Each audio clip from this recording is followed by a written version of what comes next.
What's up with y'all boys? Welcome back to another video. I had to make one after this. I ain't gonna lie, it's back to back. We just talk about the Nolan Wells shit. It's a little bit of a different. I'm trying to think about. I'm trying to find different shit to react to than some other shit or some industry shit. Pause on what the fuck whatever the hell that was.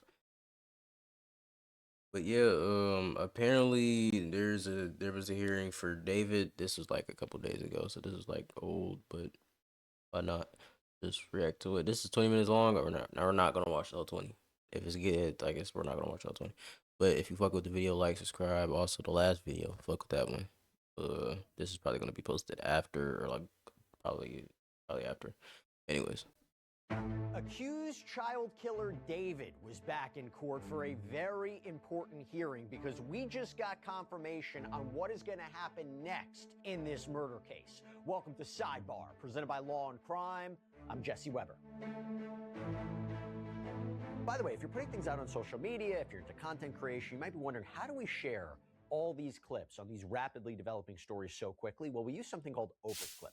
Opus Clip is an all-in-one AI editor that makes it a breeze to cut, create, and upload videos across any platform. Through AI, Opus Clip generates B-roll, it reframes footage, and it even cleans up audio. Using Opus Clip is so easy. You just visit opus.pro/sidebar. You sign up, you upload it. In minutes, you'll have perfectly edited clips ready to go. For TikTok, Shorts, Reels, Opus Clip is really your one-stop shop. And having a tool like Opus Clip means that our producers can get you viral courtroom updates instantly. This is the most powerful tool there is to share ideas and edit like a pro. So go to opus.pro/sidebar to get a free week and then 50% off. Okay, July 7th, 2026, we got this brand new hearing that just happened in the David case. I'm going to be bringing on a reporter in a little bit who was in there. We'll give a play-by-play of what happened, how David looked, how he acted, what we can expect next. Two things. First, I'm going to give you hey, look context. at it. This And two, nigga is zesty. What the fuck is this? Like, gang, I like before, like when David made all them songs, like it was like a joke when niggas play like your song, cause niggas didn't really know who he was. I did personally know this. Gang, what the fuck is this?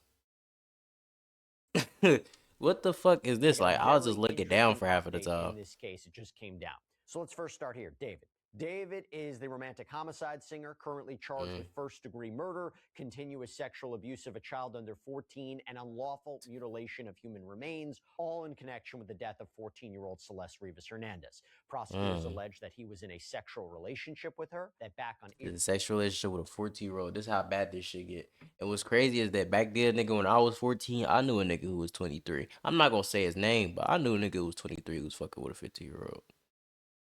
I was a little bit slow back then, but April 23rd, that shit 2025, fucked up, man. David allegedly lured her to his rental home in LA, stabbed her to death, allegedly watched her bleed out, and then Oh, reportedly took fuck? horrifying measures to conceal this alleged crime. All in an effort, according to prosecutors, to keep Celeste quiet about What is it about? their relationship.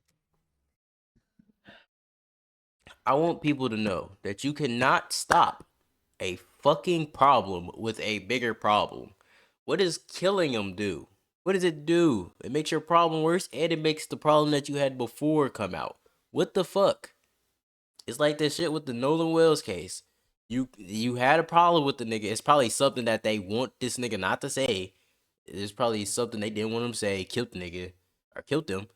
And then they thought the shit was just finna go away. No, he killed Celeste, hit her body, decided he could go on a fucking tour, and then like half of the fucking world thought he was innocent, and then he turns out to not be innocent.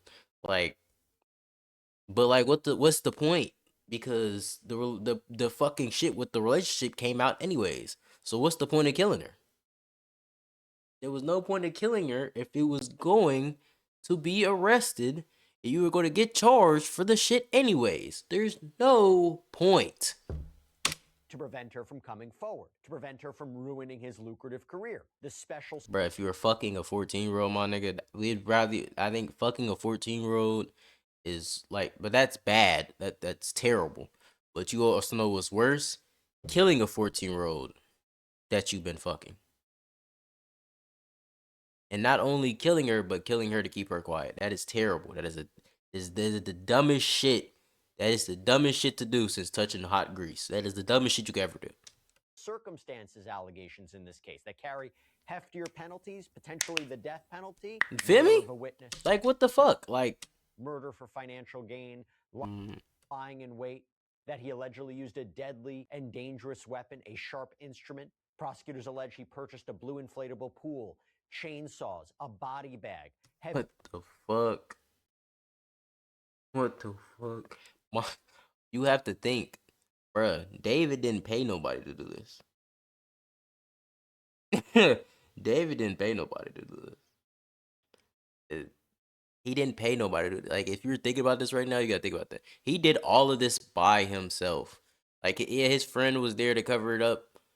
But so far he's being charged with everything. So he did everything. Heavy-duty laundry bags, that he dismembered her body, that he allegedly made suspicious trips to the Santa Barbara County area, that he purportedly lied to friends and associates about the alleged smell of decomposition in his place. And then You couldn't lie to me about that shit. Couldn't lie to me about that shit. Nigga, what? you go to September 8th, 2025. This is the day after what would have been Celeste's 15th birthday. Her dismembered, decomposed body is found, reportedly in the... Gang. I just had to think about this. My bad for pause. I just had to think about this. What, bro? She was turning 15. Bro. Like, it's fucked up to think, but like, if y'all were going to date and she's underage, bro, don't fuck her. Don't fuck her. Don't fuck her until she get old enough. That's a crazy thing to say, but like, gang, like, what do you tell a nigga at that point who's weird like that? Just wait. Don't want her to talk. Don't kill her. You don't want to talk to her. Get a better relationship. Don't just kill her over the shit. There's so many ways you could have went around this. front trunk of a Tesla allegedly registered to David at an LA tow yard. At the tow yard, LAPD detectives opened the Tesla's front storage compartment Found a and dead body. reportedly find this black cadaver bag that is covered in insects. And inside the bag, authorities claim they discovered a severely decomposed head and torso. I was say, what if you unzip the bag and you just see a dead face? Like, you just see that fucking head. You see a face when you unzip it. Like, what the fuck? Like, I ain't gonna lie, their reaction had to be crazy. Garbage bag beneath the black cadaver bag reportedly contained the dismembered arms and legs. Now, Celeste's ring and pinky fingers on her left hand had reportedly been amputated. They weren't found in the Tesla. And this is a level of What the fuck? detail that has just led to a very interesting development in this case. This is new. So before I even talk about what happened in court today, NBC News has reported that more than a dozen employees of the Los Angeles County Medical Examiner's Office are under investigation for allegedly viewing law enforcement investigation files without the appropriate authorization. So the release of details of What the fuck is going on? Hold on, go back. I'm a little bit. So before I even talk about what happened, I'm a little bit in the sky right now. NBC News has reported that more than a dozen employees of the Los Angeles County Medical Examiner's Office are under investigation for allegedly viewing law enforcement investigation files without the appropriate authorization. Oh, so they were looking into the files without being able to look into the files. And there being a dozen, more than a dozen. So the release of details of Celeste's death before the autopsy was published for the whole world to see, that may have started this. The outlet reports that the Celeste case may have prompted this probe by the Human Resources Department. Now, neither the ME's office nor the union representing the office's investigators has issued a comment at the time of this recording, other than this union saying, quote, "We expect the county to conduct any investigation professionally, fairly, and without prejudice. We encourage others to allow the process to run its course before making conclusions." The union that represents other staff members of the ME's office wrote, quote, we can say unequivocally that our union remains firmly committed to safeguarding the privacy of all victims. Patient privacy is an issue we take seriously, especially because so many of our union members work in healthcare and interact with patients either directly or indirectly. Now, let me just tell you why this is so interesting, because it was reported that the LAPD Robbery Homicide Division, which is leading this investigation into Celeste's death, had asked the ME's office at one point in time not to release Celeste's records. But they did it. The ME's office reportedly refused, citing, quote, insufficient jurisdiction. Now, what happened? November 21st, 2025, Basically just said, fuck y'all. the court ordered that the LAPD medical examiner's report and information about Celeste's death be sealed, that a security hold was placed to prevent any information from reaching the media. The ME's office came out with a statement saying, at the time, at 10:54 a.m. on Friday, November 21st, the County of Los Angeles Department of Medical Examiner received a court order initiated by the Los Angeles Police Department to place a security hold on medical examiner case number 2025-14252, Celeste Rivas Hernandez. No records or details associated with the case, including the cause and manner of death and medical examiner report, can be released or posted on the website until further notice. The chief medical examiner, Dr. Ode Ukbo, is quoted in a press release saying the following at the time. Quote, the department's mission is to have full transparency with the community by providing information about our case. There's a lot of reading, bro. Like, goddamn, bro. There's a lot of reading. Learn what happened to their daughter. I just had to put that into context as we make sense of this. And by the way, what was found? The medical examination for Celeste was completed on December 9th, 2025, and the results were released after David's arrest. The findings in part, of course it was last year, verbatim from the summary portion. Quote, autopsy examination was limited by extensive post-mortem changes. There are 2 penetrating wounds of the torso with smooth edges that may represent sharp force injuries. What the fuck? The wound on the upper abdomen penetrates the liver, and the wound on the left chest penetrates one of the left intercostal spaces with disruption of the adjacent ribs' cortical surfaces. The left lung appears intact. The bilateral upper and lower extremities show full thickness dismemberment. Multiple other skin and soft tissue defects are present without apparent associated internal injuries. The etiology of these defects is not clearly apparent due to severe post-mortem changes. Post-mortem toxicology performed on liver tissue shows the presence of a low level of ethanol, which may be due to post-mortem changes or ingestion, and does not appear to be contributory to the cause of death, given the history and circumstances as currently known. Ethanol?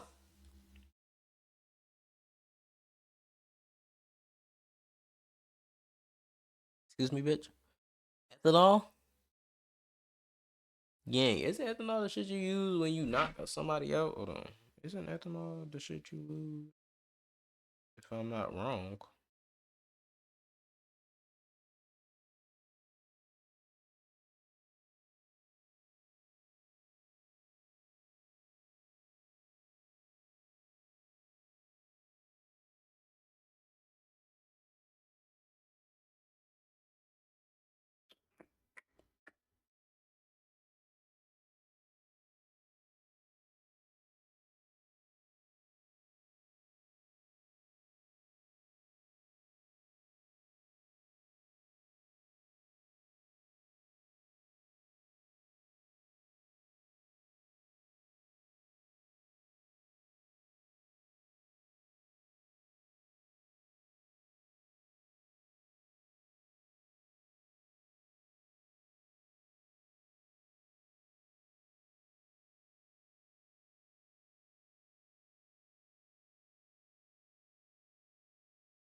Yeah. Basically knocked her out before he did all this shit. By me in the setting of the findings by examination, ancillary studies, and in the absence of other definitive causes of death. The cause of death is multiple penetrating injuries. The manner of death is classified as homicide. That's where we're at. All right, so what is going on as we head into the David hearing today? What happened in court? You know who I'm bringing in. I'm so happy to have her back. Our eyes, our ears for what happens in this Los Angeles courtroom. NBC LA reporter Julia Deng is back with us. Julia, thank you so much for coming on. I have a lot to get through with you. But first, whenever we have a hearing and wherever we don't have cameras in there, I got to ask, how did David look? How did he look? How did he act? Let's start there. Hey there, Jesse. I love that you open with that question. I think every time we talk, he didn't look great. I mean, he had longer hair. He was unshaven. He came in wearing his regulation LA County jail uniform, that orange jumpsuit with a white shirt inside. But he was very engaged, totally present, sat down, made eye contact with the judge, and they even exchanged a bit of small talk. He said good morning, he was smiling. And here's the major update: it's not that Shit don't David get you out of isn't this situation, looking bro. great, or that his defense attorneys are still stalling for more time as part of their strategy. The significant update today, following the status conference, is that this case is actually moving forward. Bro, why the fuck my This is mouse keep now doing it? our third status conference in this David case that we're chatting about. The last two, as you recall, deja vu, because we've done this now a couple times. They were both continued, meaning the case was essentially delayed during those last two status conferences in May and in June. Well, this time, we all came in expecting this case to be continued, again, to essentially be delayed one more time. But no, they're moving forward. This is About to lock actually his going ass to up. a preliminary hearing now, and that is set to start on Tuesday, July 21st. So 2 weeks from today. And Jesse, it was just a very different kind of atmosphere today, different energy. As soon as I walked in, I noted on defense and prosecution, it felt like they were kind of on the same page. They both understood. I think this case was finally going to move forward. So the judge closed by, chatting with them about how water and coffee would be allowed in the courtroom moving forward. She made a joke about how we're going to be here for the long haul. So again, preliminary hearing starting Tuesday, July 21st. And they've mapped out, dates for the next 2 weeks in Gonna case be in that this hearing bitch. takes more time. So Tuesday the 21st, Wednesday the 23rd, Thursday the 24th, Friday the 25th, and this could drag on into the following week, especially as they get into evidentiary hearings, because we know there is Evidentiary gang. Do you know what, bruh? It's what like when what? It's 8 days ago. So it was like, when did he get booked? Because this was 8 days ago. Let's see, it's in like June. Mm. No, this was like probably like last week. 2 weeks. So this shit might last all the way until August, gang. Yeah, he might be fucking fried. He finna spend all these weeks, and they finna come up with hella evidence, like everything to the woo wop. Boy, I'm talking about they got time. They got time on their hands. They about to come. Ooh, boy, they finna whip your ass like a bad child. Worse than a bad child, boy. I'm talking about the razor end of the belt. I'm talking about with the metal buckle in. They finna get this nigga the belt. a lot of evidence, especially a lot of digital data Mm-hmm. that was transmitted to Yeah. the defense. I bet you it's at least one picture that they gonna show in court that's her body. I promise you there's gonna be one picture. His dumbass probably took a picture. He probably got videos and pics of it. Like it's David, my nigga. He might. He finna get fucking spanked in this. Attorneys It's as like part of discovery. like Let's it's take a not step back here. it's So not good. There's I no looked at hope. some of the notes here. They set up actual times when court would start for all of those days. A preliminary hearing in this case is significant because that is when the prosecution will have the opportunity to present their case. Now, not all of their case. They have to present sufficient evidence to establish probable cause, sufficient evidence that there is probable cause David committed or allegedly committed these crimes to convince the court there is enough to go forward with an actual trial. Now, this is in front of the judge, this is in front of the court. There's no jury here. It's a low standard, right? It's a low bar. By all accounts, the prosecution, from what we've seen, will have sufficient evidence for this case to move forward, but it does give Of the course he will. opportunity for the defense to challenge the evidence, to see what the prosecution Well, what are has, they kind of a challenging? preview. What do you challenge as this? Like as this nigga's judge. Like no at this judge too. As this little nigga's fucking lawyer, how do you even pass this? Like, this finna be the biggest case since Dirk. And Dirk just did some shit. Like, Dirk just did some shit on his case. And we finna watch that. We finna watch that next video homework. But, like, gang, as a lawyer, you might as well take the money. You might as well pull that Juicy card. Good news, I got your motherfucking payment. Bad news, they gave you life, nigga. Matter of fact, they gave you the death penalty. Thank you and goodbye. Like that, you might as well go ahead and give him that. You might as well give him that note, bro. Of where they may go with the trial. But I want to just take a step back here before we even talk about next steps with this. Was there anybody on David's side? Were there any friends? Were there any family? Was Fuck Celeste's no. family there? Who else was in the courtroom today? Probably her family. Again, Jesse, just like the last two status conferences we've covered, we didn't see any supporters, any friends, any family for either side, David or his alleged victim. Nobody wants to see this shit. It was primarily just media. There was a deputy DA sitting in the jury box. There was a sketch artist in there.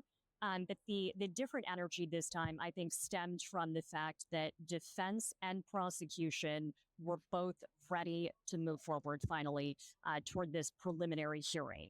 And I'm curious as to what part of that evidence, the voluminous evidence in this case, the defense is ultimately going to challenge. Now, the defense attorney did say that, according to the DA, in this case, they have all the evidence that is relevant to the preliminary hearings that they were supposed to receive as a part of discovery when they're sharing evidence between the two sides. They did say they requested chronologies from detectives. They're still working on getting that. But again, it is significant that every piece of evidence deemed relevant to these preliminary hearings has now been shared. So the defense now has what they need to start building this case for them to move forward. What about witnesses? I saw there was some discussion today about witnesses, how they may testify, how they may be presented in court. Talk to us about that. There's witnesses? So we have not seen any kind of witness list just yet. I know, Jesse, you and I have chatted about that a couple times, wondering who might ultimately be called to the stand in this case. I know there are questions. Nobody's seen that crime online about members of David's family who might ultimately be called to testify. So we didn't see a witness list. There was chatter this morning during this hearing, however, about exactly where those witnesses might be seated at the counsel table, the benches of lawyers in front of the judge in this courtroom. So there was some back and forth just clarifying, how many people can be seated at that table. Where exactly are how high the stakes are here, what David could be facing. Fucking life. That's all we need to know. Anyways, if y'all fuck with the video, let me know. We finna watch the Lil Dirk case next. Do your homework. We finna see what Dirkio. Apparently Dirkio got a dub off. And I think Seti Nash made a video on that. I think he did. We finna watch that. See you in the next video.